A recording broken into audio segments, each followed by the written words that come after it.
आपने एक नारा दिया है कि अगर समस्याएं पूरी नहीं की गई तो चुनाव का बहिष्कार होगा, आगामी दिल्ली विधानसभा के चुनाव का बहिष्कार होगा। इतना बड़ा फैसला क्यों लिया आखिर? हमारा किसी एक पार्टी से कोई विशेष प्यार या प्रेम नहीं है।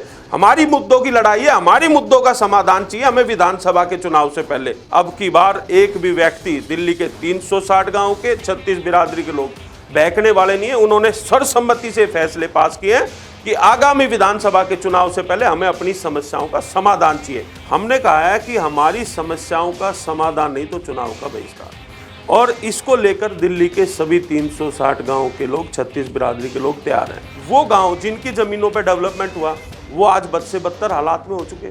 उन गांवों को स्लम बना दिया गया, उनकी मूलभूत सुविधाओं से वंचित रखा गया। हम यहाँ से जाने वाले नहीं हैं।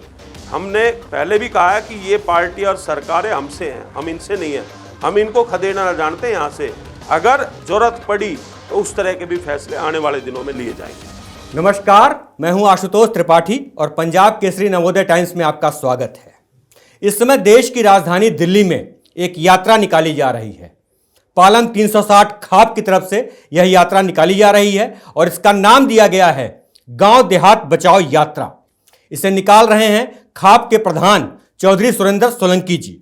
आज हमारे साथ सोलंकी जी खुद हैं और हम जानेंगे कि आखिर ये यात्रा क्या है और इसका उद्देश्य क्या है। सोलंकी जी, बहुत बहुत स्वागत है आपका। नमस्कार जी। नमस्कार सोलंकी जी, आप जो गांव देहात बचाओ यात्रा निकाल रहे हैं, इसका उद्देश्य क्या है और आखिर किस कारण से निकाल रहे हैं इसे?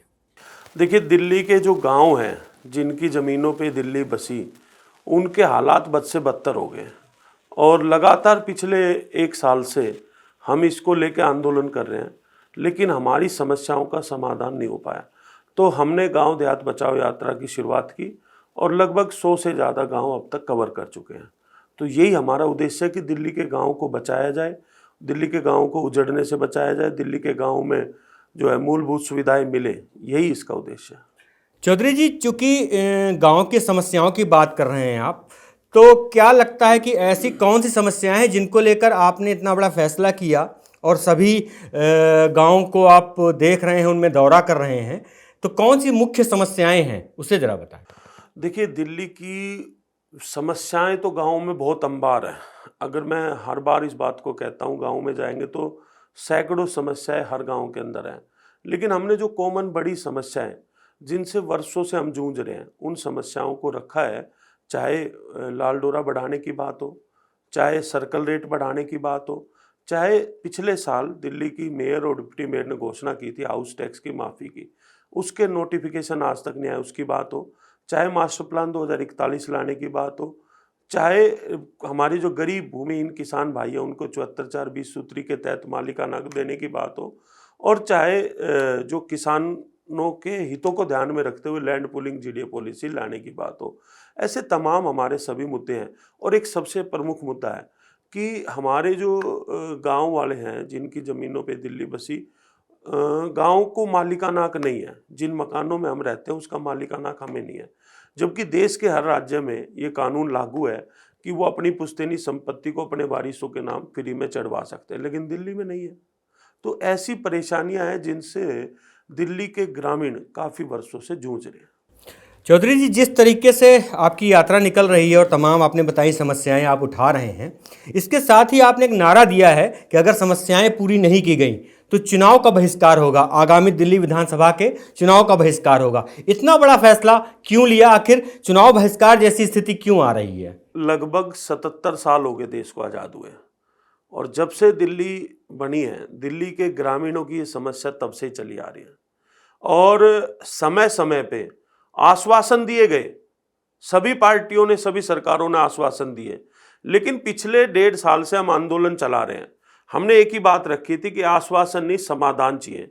और हमारी समस्याओं का समाधान सरकारें, चाहे दोनों सरकारें हों चाहे पूर्व की सरकारें हों, वो उसका समाधान नहीं निकाल पाई। हमने कहा है कि हमारी समस्याओं का समाधान नहीं तो चुनाव का बहिष्कार, और इसको लेकर दिल्ली के सभी 360 गाँव के लोग, 36 बिरादरी के लोग तैयार हैं। क्योंकि कहीं ना कहीं दिल्ली के गाँव को बर्बाद कर दिया गया, दिल्ली के गाँव को लूटा गया।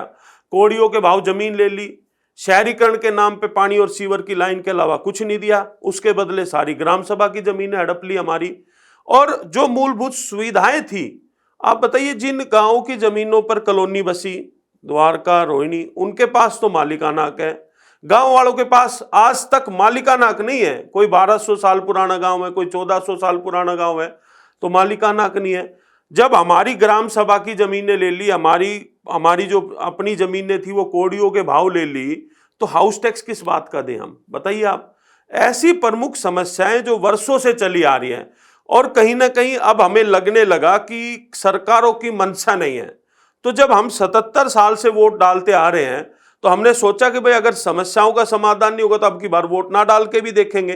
कहीं ना कहीं देश की राजधानी के 360 गांव अगर चुनाव का बहिष्कार करेंगे तो ये खबर विदेशों के अखबारों में भी छपेगी और सरकारों पे दबाव पड़ेगा। इस दिल्ली का पूर्व मुख्यमंत्री रहा है, वो आंदोलन से निकल के आए, उनको तो समझना चाहिए, उनको तो आना चाहिए, उनको तो इन बातों को समझ के हमारे साथ खड़ा होना चाहिए।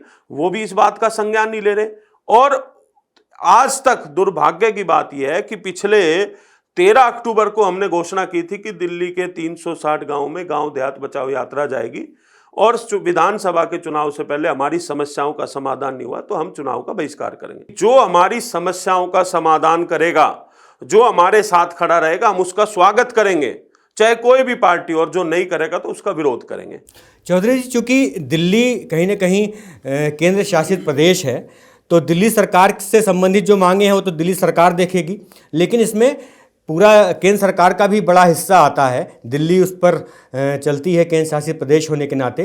तो केंद्र सरकार से किस तरह से आपकी उम्मीदें हैं और क्या वहां से बातचीत हो रही है? दुर्भाग्य की बात है कि 1 महीना होने को आ गया, लोगों ने इतना बड़ा फैसला कर लिया, लगातार सैकड़ों गांवों में यात्रा जा चुकी, हर गांव में बोर्ड लग चुके हैं, अखबारों के, टीवी के चैनल के माध्यम से सरकारों तक बात पहुंच चुकी है। ना केंद्र सरकार ना दिल्ली सरकार कोई इस मुद्दे का संज्ञान नहीं ले रही है। और मुझे इस बात का अफसोस है कि देश के प्रधानमंत्री दिल्ली के अंदर बैठे हैं और उनके सभी पार्टी के लोग बैठे हैं कि देश की राजधानी के 360 गांव अगर चुनाव का बहिष्कार कर रहे हैं तो ये गूंज तक उन तक भी गई है। उनको इस मामले का संज्ञान लेना चाहिए। ये दुर्भाग्य की बात है कि कहीं ना कहीं कोई भी पार्टियां, मैं आपके चैनल के माध्यम से कह रहा हूं, तीनों पार्टियों ने अभी तक कोई संज्ञान नहीं लिया, और इसलिए हम मजबूर होकर इस फैसले के साथ जा रहे हैं कि हमारी कोई सुनने वाला नहीं है। तीनों पार्टियों ने, मैं इस बात को लगातार कह रहा हूं कि आज तक की जितनी भी सरकारें हैं उस सब ने दिल्ली के गांवों को लूटा है। तो हमारा किसी एक पार्टी से कोई विशेष प्यार या प्रेम नहीं है, हमारी मुद्दों की लड़ाई है, हमारी मुद्दों का समाधान चाहिए हमें विधानसभा के चुनाव से पहले, और इसीलिए हम इस फैसले के साथ जाने को मजबूर हैं। और कहीं ना कहीं ये गलत फहमी में है तीनों पार्टियों के लोग कि ये लोग को बहका लेंगे, बरगला लेंगे। नहीं, अब की बार एक भी व्यक्ति दिल्ली के 360 गांव के 36 बिरादरी के लोग बहकने वाले नहीं है। उन्होंने सर्वसम्मति से फैसले पास किए हैं कि आगामी विधानसभा के चुनाव से पहले हमें अपनी समस्याओं का समाधान चाहिए। और मैं आपके चैनल के माध्यम से विशेष तौर पर केंद्र सरकार, दिल्ली सरकार और तीनों पार्टियों के मुखियाओं को कहना चाहता हूं कि अभी भी समय, कहीं वो समय हाथ से ना निकल जाए। लोग मजबूर और लाचार हैं, वर्षों से हमारी समस्याएं लंबित पड़ी हैं और सबको उनकी जानकारी है। जो आज हमारे साथ खड़ा होगा हम उसका ध्यान रखेंगे, और जो नहीं खड़ा होगा तो उसका जवाब भी मुंह तोड़ जवाब दिल्ली के ग्रामीण अब की बार देंगे। चौधरी जी, जैसा आपने बताया कि गांव-गांव पोस्टर लग गए हैं चुनाव बहिष्कार वाले, 360 गांव हैं, कितने गांव तक आपकी यात्रा पहुंच चुकी है और किस तरह से वहां फैसले हो रहे हैं? क्या पंचायत में इसको रखा जाता है? इसमें बताइए जरा। देखिए, लगभग 150 गांव तक ये यात्रा जा चुकी है, और यात्रा ये नहीं कि हम लोग गए और किसी के घर पे, ये सार्वजनिक तौर पर पंचायत घर में या मंदिर में जो कॉमन पैलेस है वहाँ पर पंचायतें होती हैं, और वहाँ पर सब लोग आते हैं और सबकी रजामंदी से, सर्वसम्मति से फैसले लिए जा रहे हैं। और अभी तक 150 गांव ये फैसला ले चुके हैं कि अगर आगामी चुनाव से पहले हमारी समस्याओं का समाधान नहीं हुआ तो हम विधानसभा के चुनाव का बहिष्कार करेंगे। और ये चिंगारी, कहीं ना कहीं मैं बता रहा हूँ, ये चिंगारी बहुत बड़ी लग चुकी है। सरकारों को और पार्टियों को चाहिए कि इसको बुझाना चाहिए।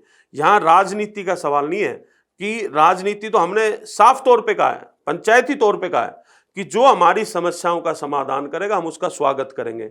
अन्यथा भी देश की राजधानी के 360 गांव के लोग, आधी आबादी के मालिक, जिनकी जमीनों पे संसद भवन बना, जिनकी जमीनों पे राष्ट्रपति भवन बना, जिनकी जमीनों पे विधानसभा बनी, जिनकी जमीनों पे ये सारे लोग रह रहे हैं, मंत्रालय बने हुए हैं, आज वो कहीं ना कहीं लाचार है। ये एक इंसानियत भी कहती है कि इतनी बड़ी संख्या में लोग बहिष्कार क्यों करने जा रहे हैं। तो इसका संज्ञान, ये कोई छोटी बात नहीं, इसका संज्ञान खुद राष्ट्रपति जी को मैं उनसे अनुरोध करूंगा कि शायद सरकारें और पार्टियों के लोग नहीं सोच रहे, तो देश की राष्ट्रपति को इस मामले में संज्ञान लेना चाहिए।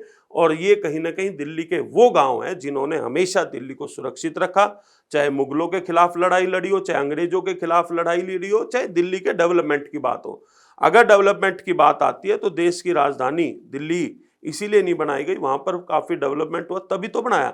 लेकिन वो गांव जिनकी जमीनों पर डेवलपमेंट हुआ वो आज बद से बदतर हालात में हो चुके। उन गांवों को स्लम बना दिया गया, उनकी मूलभूत सुविधाओं से वंचित रखा गया। तो कहीं ना कहीं ये संगीन मामला है और इसका संज्ञान सरकारों को लेना चाहिए। चौधरी जी, चूंकि चुनाव बहिष्कार की बड़ी बात कह रहे हैं आप, और तीनों पार्टियों को आप खुले रूप से यह बता भी रहे हैं कि अगर उन्होंने इस चीज़ को गंभीरता से नहीं लिया तो चुनाव में उनको उस चीज़ को देखना पड़ेगा। क्या लगता है आपको कि ग्रामीण जो हैं वो मिलकर जब चुनाव बहिष्कार की बात कर रहे हैं और एक आप जो आंदोलन चला रहे हैं गांव देहात बचाओ, तो कहीं ना कहीं अब ग्रामीणों को एक विकल्प भी चाहिए, तो क्या ऐसा नहीं लग रहा है कि आप कहीं ना कहीं तीन पार्टियां जहां हैं वहां पर एक और नया धड़ा भी खड़ा कर रहे हैं? हमारा सीधा सीधा है कि हमें अपनी समस्याओं का समाधान चाहिए और हम किससे उम्मीद करें, हम किसकी तरफ जाएं? जब सारी पार्टियों ने, सारी सरकारों ने हमें लूटा है और आज ये हालात बना दिए, तो अब हमने ये साफ साफ कहा है कि हम अगर अब की बार हमारी समस्याओं का समाधान नहीं होता तो हम चुनाव में पार्टिसिपेट ही नहीं करेंगे, चुनाव में हम अपना वोट ही नहीं डालेंगे, क्योंकि हम इतने लाचार और मजबूर इन सरकारों ने, इन पार्टियों ने बना दिए कि मैं इस बात को लगातार कह रहा हूं। आप देखिए, हमारा पड़ोसी राज्य हरियाणा जो आज से 20 साल पहले हमारे से काफी पीछे होता था, आज वो हमारे से आगे निकल रहा है। यही हालात उत्तर प्रदेश के हैं, यही हालात राजस्थान के हैं। हम ये नहीं कहते कि वो हमारे भाई हैं, हमें उनसे द्वेष नहीं है, लेकिन हम सरकारों से डिमांड कर रहे हैं कि दिल्ली के लोगों ने क्या गुनाह किया है, दिल्ली के ग्रामीणों ने क्या गुनाह किया जो वर्षों से उनकी समस्याओं का समाधान नहीं हो रहा। और डेवलपमेंट के नाम पर मास्टर प्लान 2021 लाने की बात की 2007 में, आज 2021 निकल गया, अब 2041 की बात करते हैं। तो दिल्ली के लोगों का क्या गुनाह है? दिल्ली के लोगों को भी डेवलपमेंट चाहिए, दिल्ली के गांवों को भी डेवलपमेंट चाहिए, दिल्ली के गांवों की मूलभूत सुविधा उनको मिल जाए तो किसी सरकार का कोई नुकसान थोड़ी ना हो रहा है। यही तो समस्या है कि हमारे पड़ोसी राज्य में अगर उनकी भूमि अधिग्रहण होती है तो उनको 18 से 20 करोड़ रुपए मुआवजा मिलता है, दिल्ली में 53 लाख रुपए मिलता है। हमारे पड़ोसी राज्यों में उनको उनकी जमीनों का मालिकाना उनके पास है, वो अपनी पुश्तैनी संपत्ति को अपने वारिसों के नाम फ्री में चढ़वा सकते हैं, दिल्ली में नहीं है। हम जिन मकानों में बन के बैठे हुए हैं, दुर्भाग्य की बात है कि हमारे पास कोई मालिकाना हक नहीं है। हमारा 1908 के बाद आज तक लाल डोरा नहीं बढ़ाया गया। तो कहीं ना कहीं जो हमारे जो जमीन हमारी एक्वायर की, जो अधिग्रहण की, उसके बदले सरकारों ने प्रोविजन लिए रखा कि अल्टरनेटिव प्लॉट दिए जाएंगे, वो भी बंद कर दिए। जो हमारे भूमिहीन किसान भाई थे 74-20 सूत्री के तहत जिनको मालिकाना देना था, वो आज तक नहीं दिया। सरकारों ने स्कीम निकाली, हमने नहीं निकाली, और उन स्कीमों से सरकार भागती जा रही है। कहीं ना कहीं आप देखोगे तो बहुत बड़ा स्कैम है इसके अंदर कि जो ग्राम सभा की जमीनें थी जिन पे गांव का मालिकाना हक था, सरकार का नहीं था, उनको सरकार ने दूसरे डिपार्टमेंट, सरकारी डिपार्टमेंट को बेच दिया और उसका पैसा पता ही नहीं कहां है। वो पैसा गांव के डेवलपमेंट में लगना चाहिए था। सरकारी जो ग्राम सभा की जमीनें थी वो इसलिए थी कि गांव की साजला जमीनें गांव के डेवलपमेंट में यूज आएगी, वहां पे सरकारों ने जे कॉलोनियां बसा दी, प्राइवेट संस्थाओं को दे दी, तो गांव वाले कहां पर जाएंगे? सैकड़ों से ज्यादा गांव ऐसे हैं जो स्लम बन चुके हैं, जिनके पास ना खेलकूद का मैदान है, ना पार्क है, ना स्टेडियम है, बच्चे घुट घुट के मर रहे हैं।